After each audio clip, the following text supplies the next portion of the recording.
Hello Nanded news में आप सभी का स्वागत है। चलिए जानते हैं आज की खबर। हमारे चैनल को लाइक, सब्सक्राइब, शेयर जरूर कीजिए। तालुका मुदखेड येथे म्हणजे माणुसकीला अक्षरशः काळीमा फासणारी घटना घडली आहे। एकदम चिमुरडी 6 वर्षाची मुलगी, तिचं अपहरण दिनांक 14 तारखेला 14 जानेवारीला त्या ठिकाणी करण्यात आलं। मग गावकऱ्यांनी पोलीसमध्ये कंप्लेंट केली आणि त्यानंतर शोधाशोध सुरू झाली आणि 15 तारखेला त्या चिमुरडीचा मृतदेह मुदखेड येथे आढळून आला।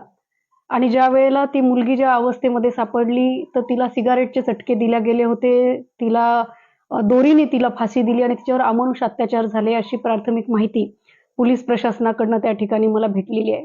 ही माहिती कळताच खासदार साहेब यांनी देवेंद्रजी फडणवीस साहेब यांच्याशी संपर्क साधला। त्यांनी सुद्धा पोलीस प्रशासनाला त्या ठिकाणी आदेश दिलेले आहेत आणि पोलीस प्रशासन अत्यंत गतीने या प्रकरणाचा छडा लावण्यासाठी प्रयत्नशील आहेत।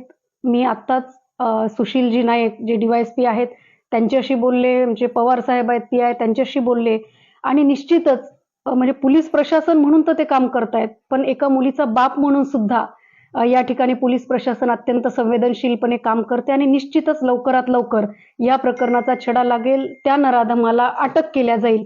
आणि आमची सगळ्यांची ही मागणी राहणार आहे की पोस्को अंतर्गत ह्याचा गुन्हा दाखल व्हावा, ही केस फास्ट ट्रॅकमध्ये चालावी, ही आमची मागणी आहे। निश्चितच शासन यासाठी खूप प्रयत्नशील आहे आणि हा विषय फक्त पक्षाचा नाही आहे किंवा एखादी सरकार आहे म्हणून नाही, तर हा अत्यंत संवेदनशील विषय आहे, एका महिलेच्या जिव्हाळ्याचा विषय आहे, मुलींच्या जिव्हाळ्याचा आहे। आज आम्ही बघितलं असेल तर अत्यंत दहशतीचं वातावरण, भीतीचं वातावरण त्या ठिकाणी गावामध्येच नाही तर संपूर्ण जिल्ह्यामध्ये त्या ठिकाणी आढळून आलेलं आहे।